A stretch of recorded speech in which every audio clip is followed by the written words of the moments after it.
सोचिए एक ऐसा प्लेन जिसे ना किसी कंट्री का रडार डिटेक्ट कर सकता है और ना ही दुनिया का सबसे एडवांस डिफेंस सिस्टम उसकी प्रेजेंस को डिटेक्ट कर सकता है। एक ऐसा एयरक्राफ्ट जो आपके देश के ऊपर से उड़ के भी चला जाए तब भी सैटेलाइट्स, मिलिट्री इंटेलिजेंस और अर्ली वार्निंग सिस्टम सब जीरो हो जाते हैं और फिर एक रात सबका रूटीन नॉर्मल चल रहा होता है। स्क्रीन पे कोई थ्रेट नहीं, लेकिन फिर कुछ ही सेकंड्स बाद एक ब्लास्ट जिसका शॉकवेव पूरे शहर को हिला देता है। एक हाईली प्रोटेक्टेड मिलिट्री बेस जो कि रीइंफोर्स्ड कंक्रीट से बना था वो एक ही पल में धूल के ढेर में बदल जाता है। एक ऐसा एयरक्राफ्ट जो कि ना ही सुनाई देता है और ना ही दिखाई देता है, लेकिन जब अटैक करता है तो दुनिया की सबसे बेस्ट टेक्नोलॉजी भी उसके आगे घुटने टेक देती है, जिसका नाम है B-2 spirit stealth bomber, the invisible ghost of the sky.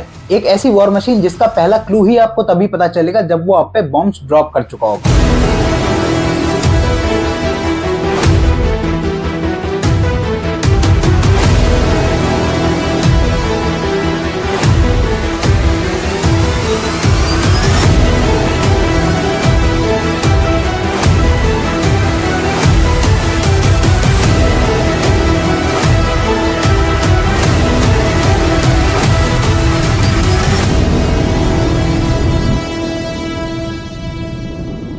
देखिए, वॉर में सबसे डेंजरस हथियार वो नहीं होता जो सबको दिखाई दे, बल्कि वो होता है जो एग्जिस्ट तो करता है लेकिन किसी को दिखाई नहीं देता। और B-2 स्पिरिट स्टेल्थ बॉम्बर ऐसा ही प्लेन। देखिए, सबसे पहले आप ये समझिए कि B-2 स्पिरिट बॉम्बर कोई फाइटर जेट नहीं बल्कि एक बॉम्बर है और बॉम्बर्स का मेन काम बॉम्ब्स को कैरी करना होता है। और B-2 स्पिरिट बॉम्बर्स एक बार में 18,000 किलो बॉम्ब्स या फिर 80 न्यूक्लियर कैपेबल बॉम्ब्स लेके उड़ सकता है। और ये एक टारगेट नहीं बल्कि एक ही मिशन में मल्टीपल सिटीज को डिस्ट्रॉय कर सकता है। और उसके ऊपर से ये प्लेन बिना रुके 14,000 किलोमीटर का डिस्टेंस भी कवर कर सकता है और एयर टू एयर रिफ्यूलिंग तो कर ही सकता है। मतलब एक B-2 स्पिरिट बॉम्बर यूएस से 18,000 किलो बॉम्ब्स मिडिल ईस्ट या फिर एशिया पे ड्रॉप करके वापस भी आ सकता है, वो भी बिना किसी को सुनाई या दिखाई दिए। जिसका सबसे बेस्ट एग्जांपल है 1999 की यूगोस्लाविया वॉर, जिसमें सर्बियन आर्मी को लग रहा था उनका एयर डिफेंस दुनिया में सबसे बेस्ट है, जिसमें 110 से भी ज्यादा radar site, multi layer missile shield और उससे भी ज्यादा इंपॉर्टेंट एक highly trained anti aircraft team, जिनके हिसाब से कोई भी एयरक्राफ्ट उनके रडार में बिना आए क्रॉस नहीं कर सकता था, लेकिन B-2 स्पिरिट बॉम्बर करता है। B-2 स्पिरिट बॉम्बर ने उसी रात 2 बजे एक के बाद एक 16 बॉम्ब्स ड्रॉप किए, जिसकी वजह से सिर्फ और सिर्फ 45 सेकंड्स में सर्बियन आर्मी का सबसे सिक्योर्ड हेडक्वार्टर मिट्टी में मिल गया। जब तक उन्हें समझ आता कि ये सब हुआ कैसे, तब तक B-2 स्पिरिट बॉम्बर वापस अमेरिका भी आ चुका था। लेकिन मेन सवाल यहाँ पे ये आता है कि B-2 स्पिरिट बॉम्बर आखिर इतना इनविजिबल है कैसे कि किसी भी रडार में नजर ही नहीं आता। तो देखिए, B-2 स्पिरिट कोई नॉर्मल एयरक्राफ्ट नहीं है बल्कि एक फ्लाइंग टेक्नोलॉजी है, जिसको बनाने के लिए अमेरिका के 900 से भी ज्यादा साइंटिस्ट को 11 साल से भी ज्यादा लगे थे। और सबसे जरूरी,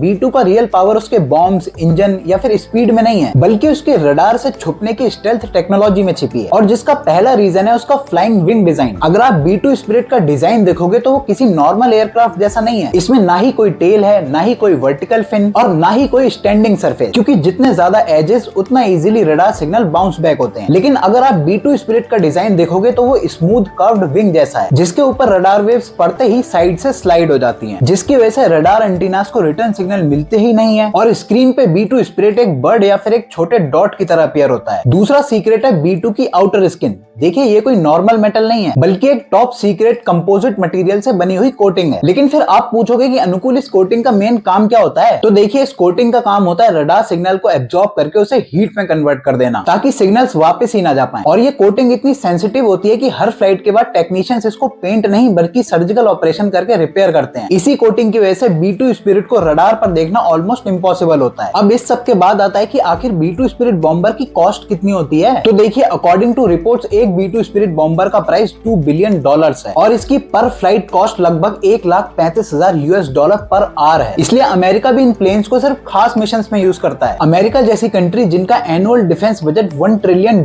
है, उनके पास भी सिर्फ और सिर्फ 19 ऑपरेशनल B-2 स्पिरिट बॉम्बर्स ही हैं। और B-2 स्पिरिट बॉम्बर इतनी ज्यादा हाइट पर उड़ता है कि ग्राउंड पे उसकी आवाज ही नहीं आती है, मतलब ना ही कोई इंजन की आवाज और ना ही कोई सोनिक बूम। और जब तक B-2 बॉम्बर दिखता है तब तक अटैक ऑलरेडी ओवर हो चुका होता है। और यहाँ तक ये भी कहा जाता है कि if B-2 is visible, you are not the target. अब मेन क्वेश्चन आता है, क्या इंडिया, चाइना और रशिया जैसी advance military countries B-2 spirit bomber को गिरा सकती हैं? तो इसका सीधा और एक वर्ड का आंसर है नहीं। लेकिन क्यों? क्योंकि B2 की स्टेल्थ टेक्नोलॉजी की वजह से कोई भी रडार उसको ट्रैक ही नहीं कर पाता है, और अगर रडार पे नजर ही नहीं आएगा तो मिसाइल लॉन्च कैसे होंगी? देखिए, ये एक चूहे और बिल्ली के खेल की तरह है, जिसमें चूहा यानी कि B2 स्पिरिट बॉम्बर करंटली 10 कदम आगे है। पूरी दुनिया की मिलिट्रीज के लिए B2 स्पिरिट एक नाइटमेयर की तरह है, एक साइलेंट गोस्ट, एक ऐसा साइलेंस जो पूरे के पूरे शहर गायब कर सकता है, एक ऐसी शैडो जो आसमान के अंधेरे में दिखती तो नहीं है लेकिन अटैक ऐसा करती है कि पूरे के पूरे शहर गायब हो जाते हैं। और जब तक एंटी स्टेल्थ टेक्नोलॉजी नहीं बनती तब तक B2 spirit bomber the unstoppable king of the sky रहेगा।